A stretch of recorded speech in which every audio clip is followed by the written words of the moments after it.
Hi guys, Paul here from PA Brew News. Been a little bit since I did a beer review, so let's go. Got this one from Sabatini's up in Exeter. Old stock ale. I've had a few of those in my day. The most memorable one was, I think, in 2012 Old Stock, I believe, or something like that. 2010, 2012 Old Stock, and that was the one in brandy barrels that we did here at my place a long time ago with the great above average Joe from the Beer Patrol, and he kept on saying apple brandy because he was shit faced, but it was a fucking great beer. And it was a lovely beer to share with him, and we both enjoyed it. We still would probably revel of having another bottle if we ever found one. But this is a different series. This is still their cellar reserve. This one is in rye whiskey barrels, which will be a fun little thing. 13.5 alcohol by volume from North Coast Brewing Company, of course. Oh, ba-doop-a-doop-a-doop-a-doop. And they are from Fort Bragg, California, or Fort Bragg, California. I don't know why I said Bragg, because that's like a mead thing. Mead beer. I guess I just got beer on my mind. Can't wait to have a nice little drink. I really need to relax and go to bed, so hopefully this will be the kicker that puts me under. I don't know where the pull tab is on this one. This is not wax, it's just sealed. So let's cut this. There you go. Just cut this around. That'll work. Alright.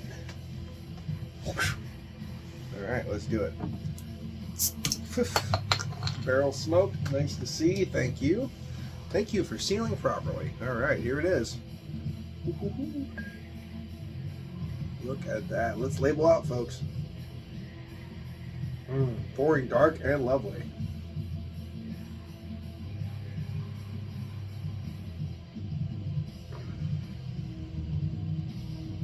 There it is. Okay, let's check it out. Hopefully, this is very tasty. There's a got it. There's a spider on the glass. It's crazy. All right. A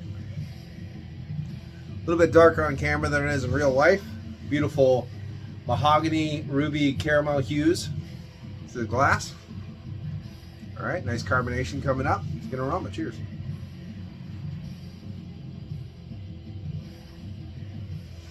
A little bit of stewed fruit, little dark raisins, figs, a little bit of hit of cherry, a little bit of pepperiness coming out here. There is a little bit of a soft burnt caramel, toasted brown bread quality. Nice earthy pepperiness for sure, wafting through here. Let's get into it. Cheers.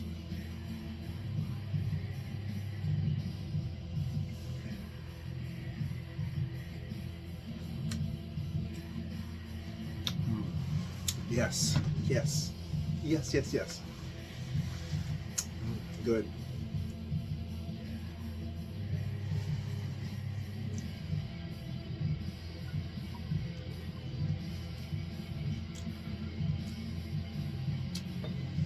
Sometimes with these, especially these cellar beers, you get a nuanced, it's not a good thing, it's actually a bad thing that's happening. Some people don't mind the flavors, but sometimes you start getting this almost like sour mash, tart cherry, vinous tonality when they're not really supposed to be there. Like I said, sometimes people really don't mind that flavor compound. And you know, I've drank many barrel-aged beers that aren't supposed to have that in there, but yet they were still drinkable and enjoyable. The only problem is when it's like a slight infection, basically. It's nothing too crazy, but it is turning. But when you do get those, it covers all the cool nuances the beer should have. This one had a nose of that fruit, but a lot of the fruit that's in here are coming from the base malts, the base yeast, the base, what's changing, what's perfecting the bottle. And a beautiful caramel's wafting around with that, and it's very, very nice. Very nice.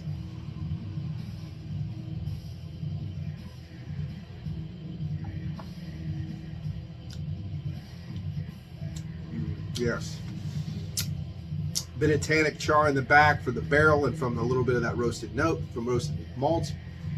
Earthiness wafting through there, a little bit of copper coin tonality, minerality. Hint of smoke. Nice little bit of char smoke. It's subtle, but it's there. A little bit of a kick up when you first swallow it. Caramel tonalities, a hint of vanilla. Everything you wanted more on that one. Nice. It's almost like an adult version of a very subtle little bit of that cowtail kind of candy, but without the abrasive sweetness. You know what I mean? That kind of thing. Just nuances of it. Very enjoyable. Little bit of butterscotch hint there, a little nuance of it, which I do enjoy. Sometimes it's not even flavor, again, that's not supposed to be there, but when you enjoy it, hey, there you go. Got that going on there. A little bit of fall leaf tonality mixing in there. You definitely have a little bit of stewed fruits, a little bit of date, raisin, fig, quality. Nice earthy pepperiness overall. A little bit thin. It has thinned out in the barrel. Of course, it'll thin out over the years as a little bit of that sugar gets attenuated into more alcohol. So it's probably more than 13.5 now. The body is a little bit thinner, so it's on that kind of medium side of a medium body, tapering down to a low side of a medium body. Has a nice little oiliness to the beer, but definitely a beautiful thing. And for 13.5, probably 13.6 or 0.7 by now, it does drink like a dream. Wow, that was an informative beer review by someone who you almost think he knows what he's talking about. Yeah, I impressed myself there. That deserves a drink.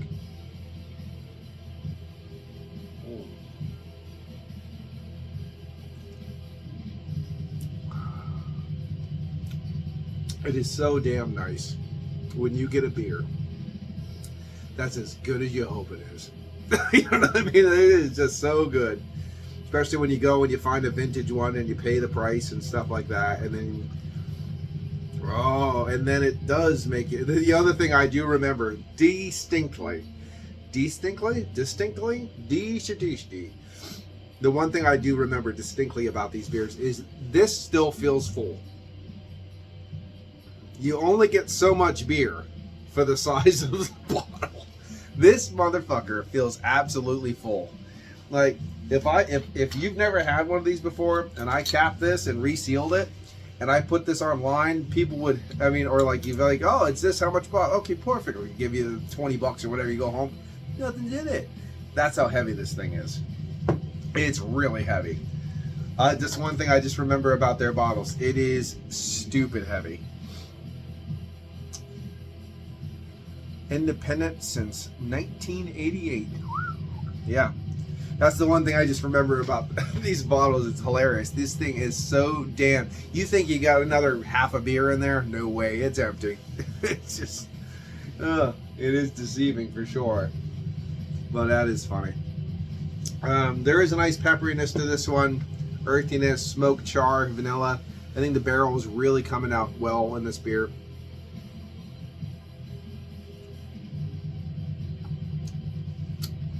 A lot of the ethanol alcohols from the ABV and from the barrel and stuff like that, it's kind of attenuated. It's kind of breathed through the beer, so it's kind of nothing sharp.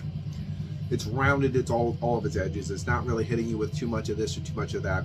It gives everything the time to be nuanced, to show you the little different characteristics, which is nice.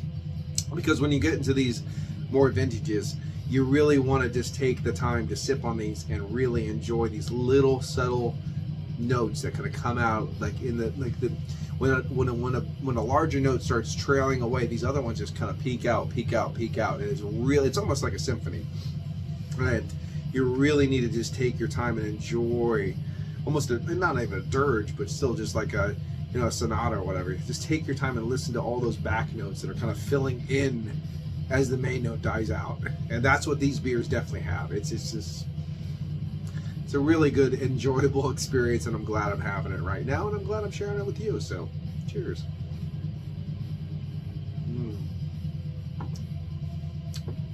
If you see the old stock ale from North Coast Brewing Company from 2018, the Cerro Reserve, this is the rye whiskey barrel aged version. It is holding up quite well. And if you've had it, let me know your thoughts and opinions. This has been Paul from PABrewNews. I'm going to say goodbye and good night from Pennsylvania. Cheers.